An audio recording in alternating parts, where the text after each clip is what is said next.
جو विदेश जाते हैं काम करने के लिए, मजबूरियां हुआ करती हैं।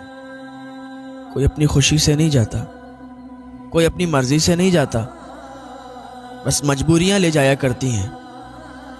विदेश में जाकर उन्हें वतन की बहुत याद आती है, विदेश में जाकर घर वालों की बहुत याद आती है। जब त्योहार आते हैं तो घर पे वीडियो कॉल भी किया करते हैं, जब कोई फंक्शन होता है तो घर वालों से बात भी किया करते हैं। बहुत याद आती है, माँ बाप याद आते हैं, भाई बहन बहुत याद आते हैं। विदेश में जाकर आंसू बहुत बहाते हैं, काश मैं जल्दी घर पहुंचता। ये मजबूरियां हुआ करती हैं जो लोगों को बाहर रखा करती हैं। कोई भी फंक्शन होता है, घर वालों की याद आती है कि काश हम उनके साथ होते। अगर बीवी बच्चे वाला होता है, बच्चों की बहुत याद आती है। बीवी बच्चों को बहुत याद करता है कि अगर हम घर होते तो साथ में फंक्शन में जाते, साथ में हम त्योहार में रहते। बहुत याद आती है। और जब विदेश में जाकर जो काम करते हैं और उनके मालिक जब उन्हें सताते हैं, उनकी तनख्वाहें नहीं देते हैं, उस वक्त तो उन्हें अपने घर की और याद आती है कि हम घर वालों के लिए कमाने आए हैं, घर वालों के लिए काम करने आए हैं, और जिनका काम कर रहे हैं, जो हमारे मालिक हैं, हम पर इतना जुल्म कर रहे हैं, हमारे पैसे नहीं दे रहे हैं। ऐसा ना किया करें। आपका अगर कोई काम करता है, मजबूरी के तहत करता है, इसलिए आपका काम करने के लिए आया, तो कभी उनके पैसे मत रोकना, इसलिए कि उनके साथ उनके घर वालों की दुआएं होती हैं।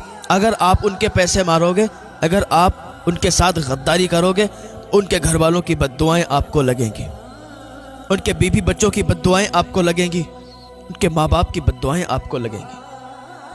और वो मजलूम होता है, और मजलूम की दुआ अल्लाह फौरन कबूल कर लेता है। और अगर वो बद्दुआ कर देंगे तो तबाह हो जाओगे, बर्बाद हो जाओगे।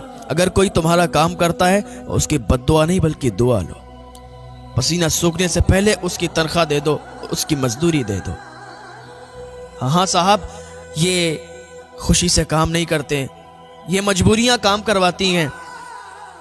मजबूरी क्या नहीं करवाती ना। ये छोटा सा बच्चा होता है, जब ये जवान हो जाता है, घर की जिम्मेदारियां इस पर आती हैं, विदेशों में काम करने के लिए निकल जाता है, दूसरों की मजदूरी करता है। और फिर भी जिसकी मजदूरी करता है, जब इसका मालिक होता है, इसे पैसा नहीं देता, फिर इसे बस एक ही बात सताती है। वो कहता है कि जिंदगी का ये मोड़ कैसा आ गया साहब, वरना मेरी माँ से पूछो कितने लाडले थे हम।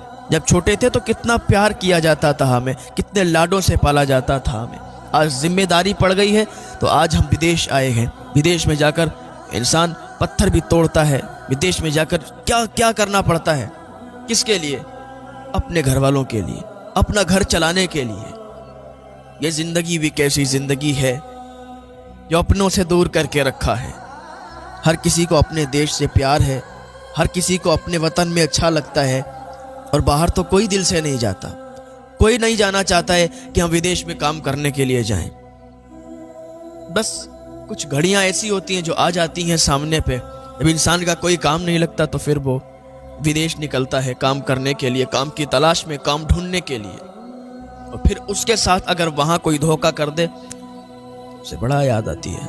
कभी भी किसी की मजबूरी का फायदा मत उठाना, वरना अल्लाह कभी माफ नहीं करेगा। यही बंदा जब विदेश काम करने के लिए निकलता है, उसे वो दौर याद आता है। यार क्या दौर था वो, खेला करते थे, वो मिट्टी, वो रेत, वो गांव याद आता है, बहुत याद आता है। वो मटकों में भरा पानी, वो तालाब, वो सब याद आता है। वो साइकिल चलाना, वो साइकिल से गिरना, सब याद आता है। वो जब गांव में किसी का छप्पर चढ़ता था ना, तो 10-10, 15-15, 20-20 लोग आ जाया करते थे और हाथ लगाकर, वो कंधा लगाकर छप्पर चढ़ाया करते थे। आज तो बुलाने पर भी 20-25 लोग नहीं आते।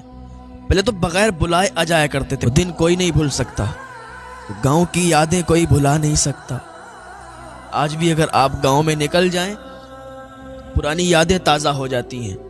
और हम तो कहीं चले जाएं, लेकिन हमें गांव की यादें बड़ा आती हैं। गांव याद आता है। कोई भी हो, جہاں بچپن سے رہتا ہے نا تو وہاں کی یاد سے وابستہ ہوتا ہے، وہاں کے لوگوں سے وابستہ ہوتا ہے، کہیں بھی رہنے لگے لیکن گاؤں کی بڑی یاد آتی ہے۔